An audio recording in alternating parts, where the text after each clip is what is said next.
ఒక మధ్యరాత్రి ఒక మహిళ ఇక్కడ నడుచుకుంటూ వచ్చేసింది అనమాట ఉప్పల్ బగాయత్లో. సో పోలీస్ వాళ్ళు కాపాడారు అని చెప్పేసి మీకు చాలా మంది తెలుసు అనమాట. కాపాడింది ఎవరో కాదు, మన ఉప్పల్ పిఎస్ వాళ్ళు రెస్క్యూ చేసి కాపాడిన, ఎవరైతే కాపాడినారో వాళ్ళు మనతోనే ఉన్నారు. ఆ ఆంటీని కాపాడింది శివ అనే అన్న అనమాట. ఒకసారి మీకు పరిచయం చేస్తా చూడండి.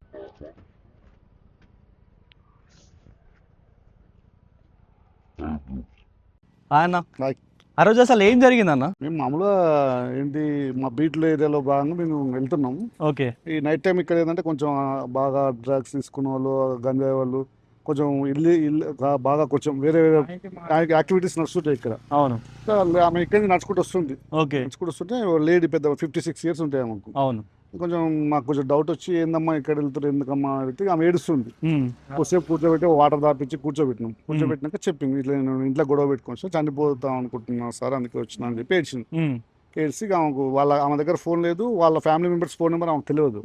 కాబట్టి ఇల్లు తెలుసు ఆమెది, ఆమెకి ఇల్లు ఐడియా ఉంది. ఇది అని చెప్పి అప్పుడు మా కానిస్టేబుల్ ఎక్కించేసి వెళ్ళిపోయిన వాళ్ళ ఇంటి దగ్గరికి వెళ్ళేసి వాళ్ళ హస్బెండ్ ని ఆ కొడుకుని పిలిపించి మళ్ళీ వాళ్ళు కూడా కౌన్సిలింగ్ ఇచ్చి ఇట్లా చెప్పి వాళ్ళ వాళ్ళ ఇంట్లో చెప్పిచ్చేసి ఇప్పుడు ఓకే కదా అంతా? ఇప్పుడు ఓకే. చూసారు కదా ఏమంటారు, హీరో ఎక్కడో ఉన్నారు, మన చుట్టుపక్కల ఉంటారు, మీరందరూ మీరు గుర్తించాలి. థ్యాంక్ యూ అన్న, థ్యాంక్ యూ సో మచ్ అన్న. నువ్వు కూడా చాలా చాలా మంచి అవేర్నెస్ ప్రోగ్రామ్స్ చేస్తున్నావు అన్న. ఇంకా చేసి కొందరికి విలేజ్ లో ఉండే పిల్లలకు కూడా కొన్ని అవేర్నెస్ పెంచి వాళ్ళని కూడా లైఫ్ లో కొంచెం అచీవ్మెంట్ వచ్చి వాళ్ళు మంచిగా ఉండాలి. క్రీడాస్ఫూర్తి అనేది పెంచితే క్రీడలతోటే విద్యార్థుల భవిష్యత్తు పెరుగుతుంది.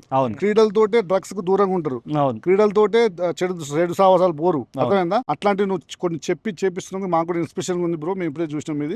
మీ వీడియో చూసి ఒక 100 మంది బాగుపడ్డా నీకు చాలు, నీకు జీవితానికి తృప్తి చాలు. బ్రదర్ని అట్లా ఫాలో చేసి మంచిగా చేయండి. Okay, thank you. Thank you అన్న.